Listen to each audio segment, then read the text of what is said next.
The billionaire CEO thought she was being clever when she humiliated a small-town mechanic in front of her entire board. But when he calmly stepped up to fix what her top engineers had failed at for weeks, the laughter in the room froze midair. "Fix this engine, and I'll marry you." The line cut through the air, like a whip. The silence that followed wasn't about the words. It was about the woman who said them. Elena Marlowe, the iron-willed CEO of Novacore Systems, had built a reputation for brilliance and brutality. No one in that glass-walled boardroom expected her to joke, much less mock a stranger. Across from her stood Marcus Hayes. Grease still clung to his fingertips, his steel-toed boots leaving faint smudges on the polished floor. He didn't belong here, at least that's what they all thought. This was a place of bespoke suits, spotless resumes, and pedigrees stamped by Ivy League halls. Marcus was a mechanic from Cleveland, flown in as what most assumed was nothing more than a punchline. The chuckles that followed Elena's remark were quick but cutting. A few engineers smirked. One leaned over and whispered, "Good luck with that." Another folded his arms, certain Marcus would crumble under the pressure. But he didn't. Instead, he took one step forward, steady, grounded, unshaken. "Ma'am," he said, his voice deep, unwavering. "I didn't come here for games. I came here because I heard you had a problem nobody else could fix." The room shifted. Heads lifted. Even a few skeptical eyes softened. For the first time in weeks, someone had spoken with certainty instead of excuses. Elena leaned back, her smirk curling at the edges, as if testing him. "You're telling me," she said slowly, savoring every word, "that after 4 relentless weeks of my brightest engineers, you think you can just stroll in here from some garage and do what they couldn't?" Marcus didn't blink. "That's exactly what I'm saying." The sunlight spilled across the boardroom, turning the moment into something cinematic.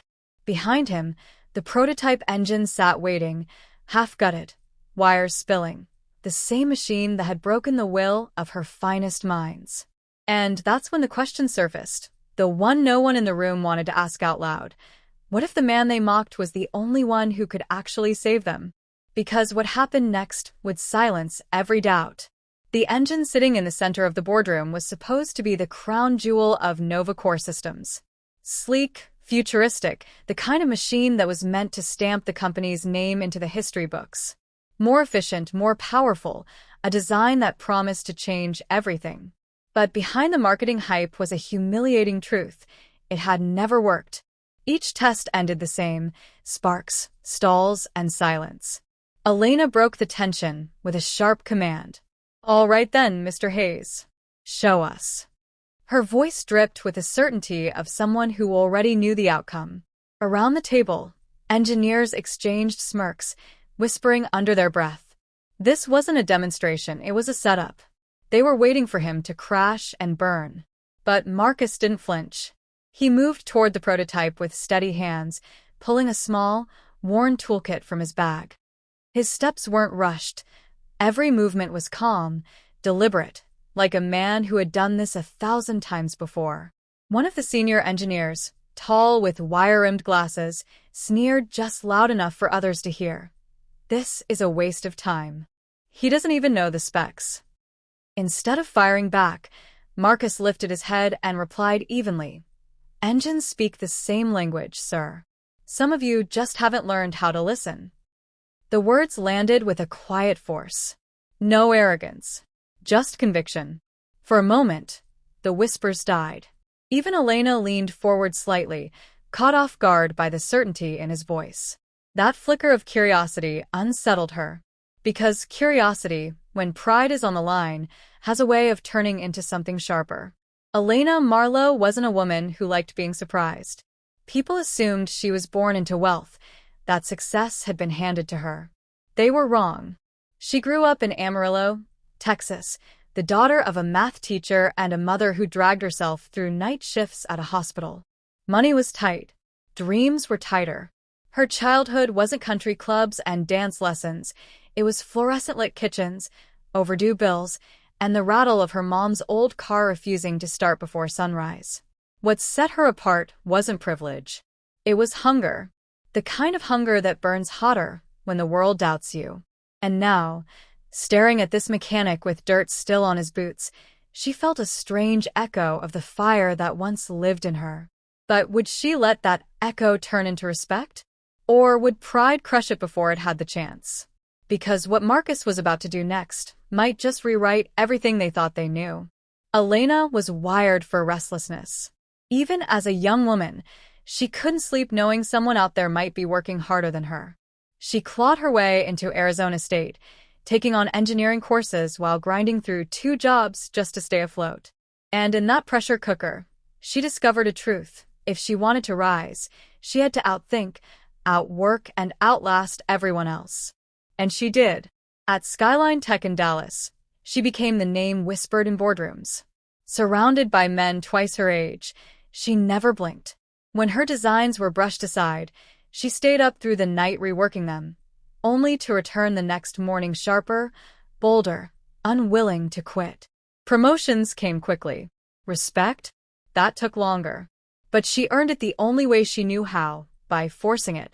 By her mid-30s, she wasn't just climbing the corporate ladder, she was ripping steps off behind her so no one could follow.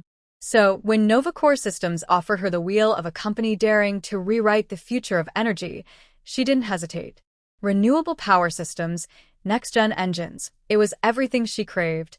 Bold, ambitious, unforgiving. But success hardened her edges.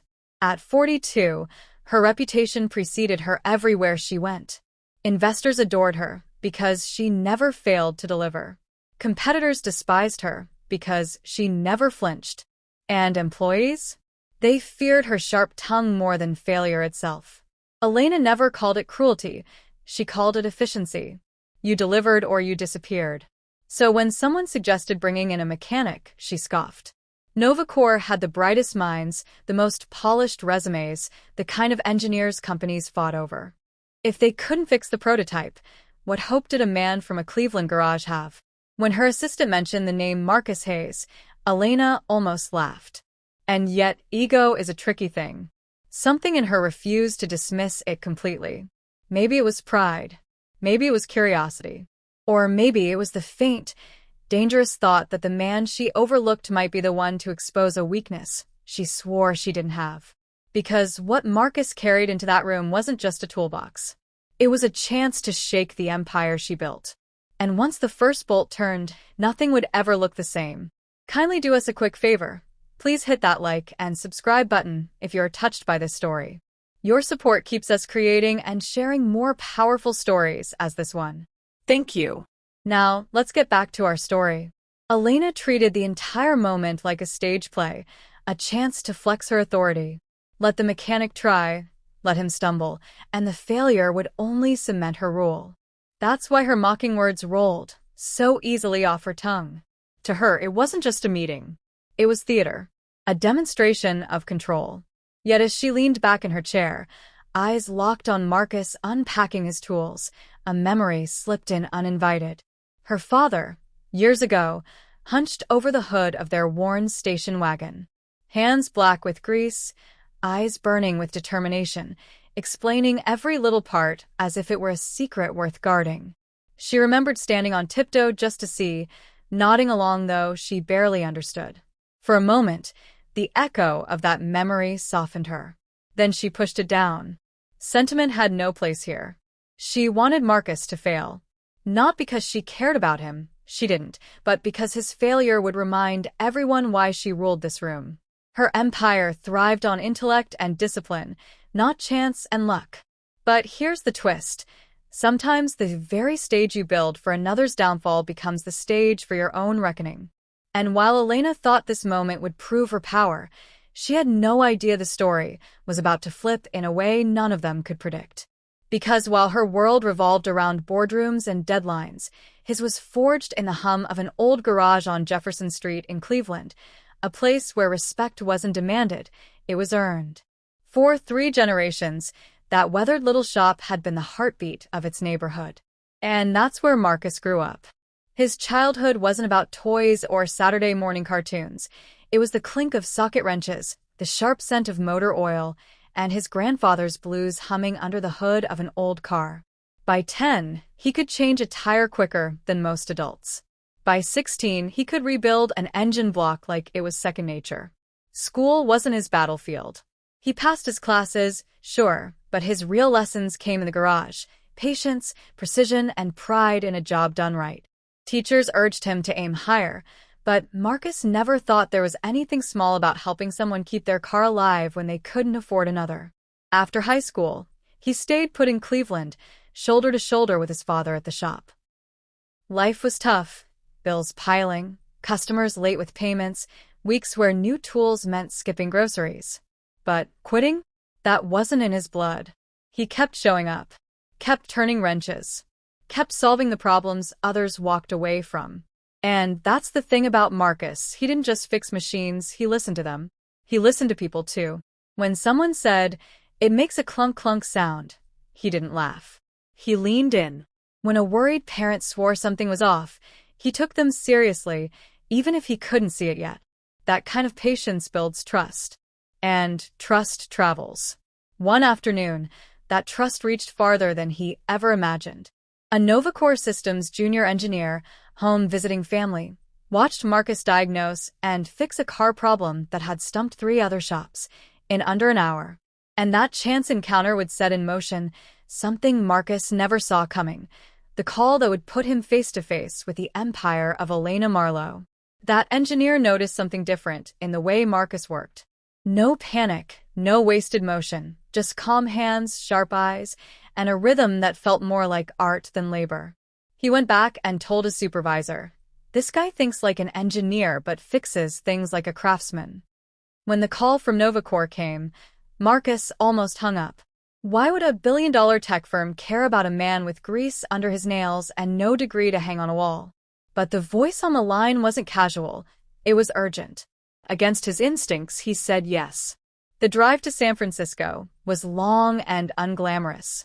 He rattled down the highway overnight in his old pickup, toolbox sliding in the back, catching sleep at rest stops.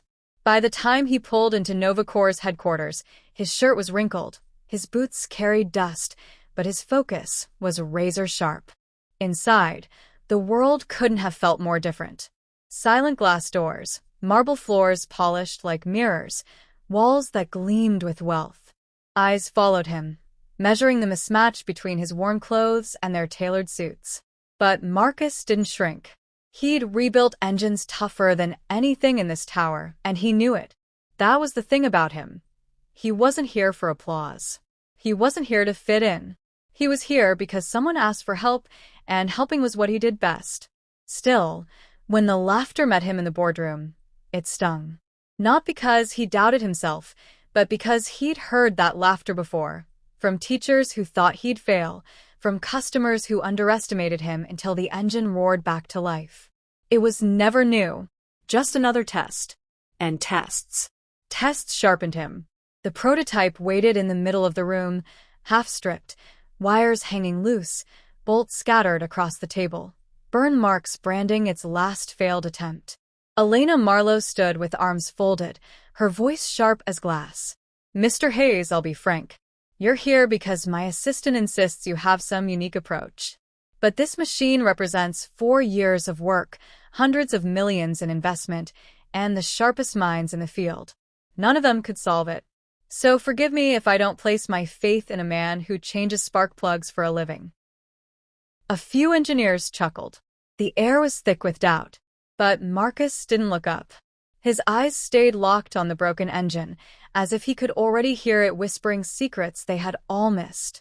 And in that moment, one thought settled over the room. What if the man they underestimated was about to change everything? Marcus traced the wiring with steady fingers, tilting his head like he was listening to something the rest of the room couldn't hear. His calmness clashed with the tension around him, almost unsettling. Finally, he spoke. "Yeah, spark plugs keep the lights on," he said, looking up at Elena. "But don't confuse simple work with simple thinking. Machines don't care about degrees. They respond to respect." The room froze. A younger engineer in the back leaned forward, eyes locked on him. Elena smirked, her words dripping with sarcasm. "Respect? That's your secret? My PhDs couldn't fix this. but you're saying all it takes is respect. Marcus tightened a wire, shoulders relaxed. Sometimes, yes. Respect. Patience. Not rushing to prove you're the smartest person in the room. The senior engineer, with the wire-rimmed glasses, scoffed. This is ridiculous. He doesn't even have the schematics, doesn't know the code behind the controls. But Marcus didn't even look his way. Instead, he asked quietly, when's the last time anyone actually checked the wiring harness, instead of hiding behind simulations? Silence. Every whisper died. Elena arched a brow.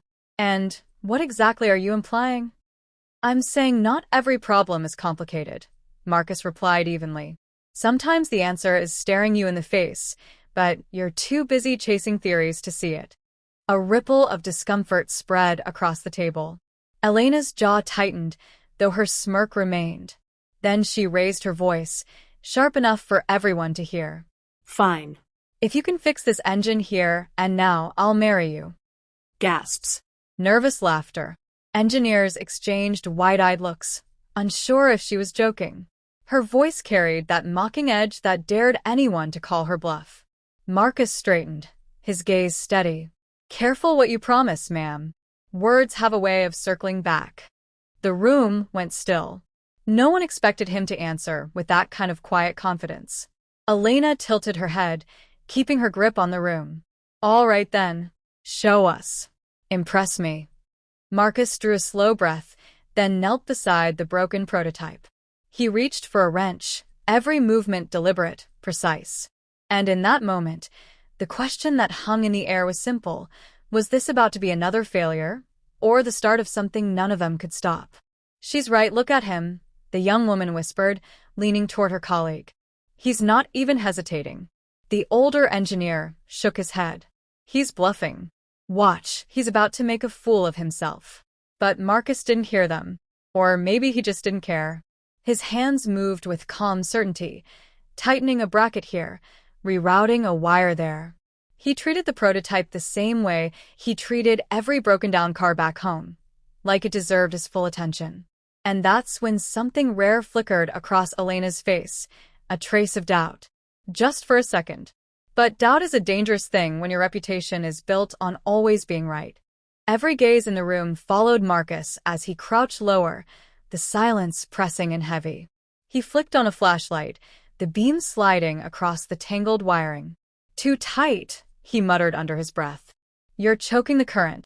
The senior engineer leaned forward with a scoff. He's guessing. Doesn't even know the tolerances. Marcus didn't look up. Not guessing. Watching. His voice was steady, almost unnerving. He loosened a clamp, shifted the harness, and tapped the side panel with the back of his wrench. The sound rang dull, off. His eyes narrowed. Elena smirked from her chair. What now, Mr. Hayes? Gonna knock on it until it answers you? Without missing a beat, he replied, machines always answer. The question is whether you're listening. The boardroom went still. Even the skeptics leaned in now, curiosity etched on their faces. Marcus unscrewed a side panel, fingers gliding over the grooves until they froze on a thin crack, barely visible under the light. There, he said. That's part of your problem.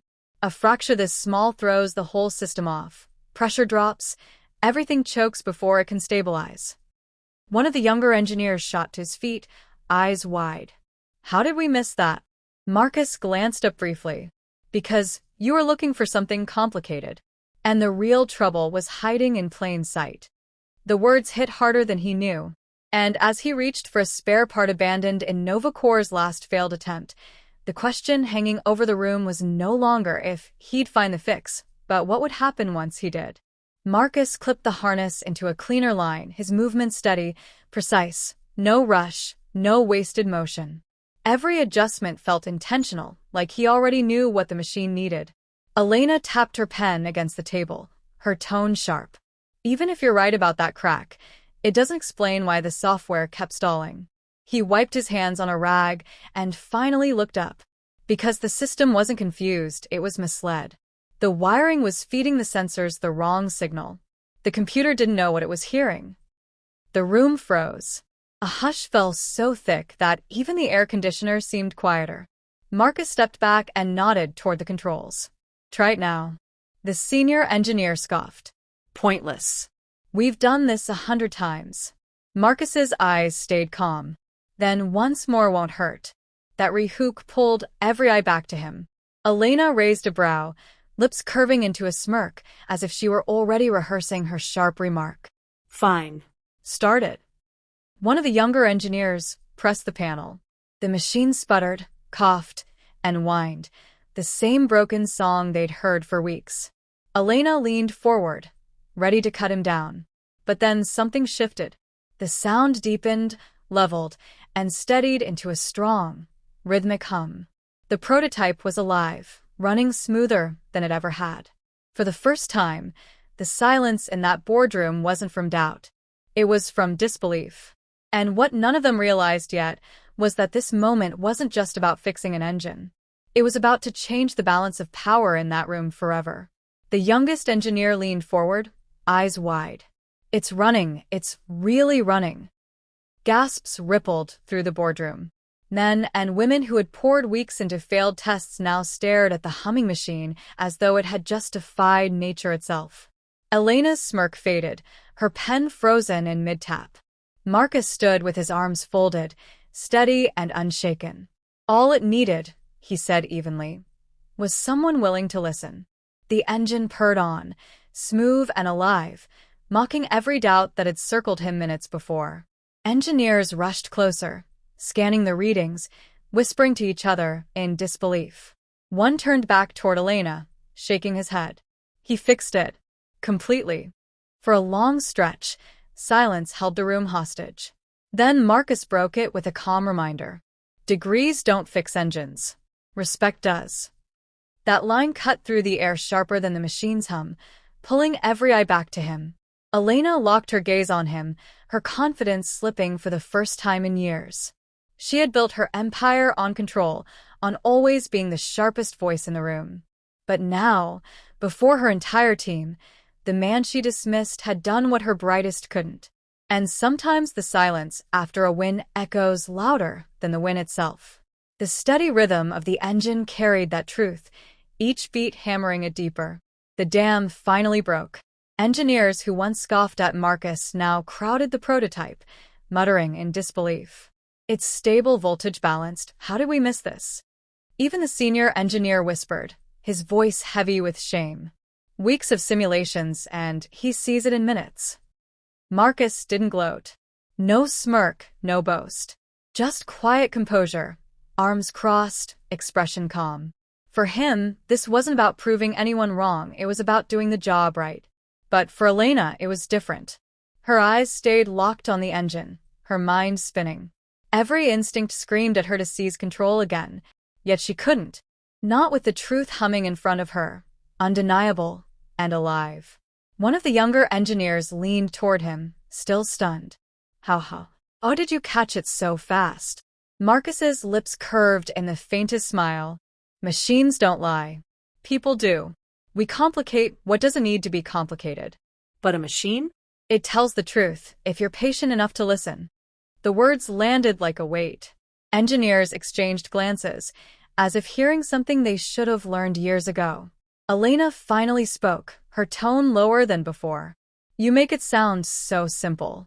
"Simple isn't easy," Marcus replied evenly, locking eyes with her.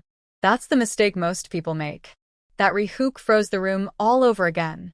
For the first time, Elena felt respect shifting away from her. Not because she'd been challenged outright, but because the room had recognized someone she had dismissed before he even touched the engine. Her stomach twisted. She hated the feeling. But buried beneath that sting was something more familiar.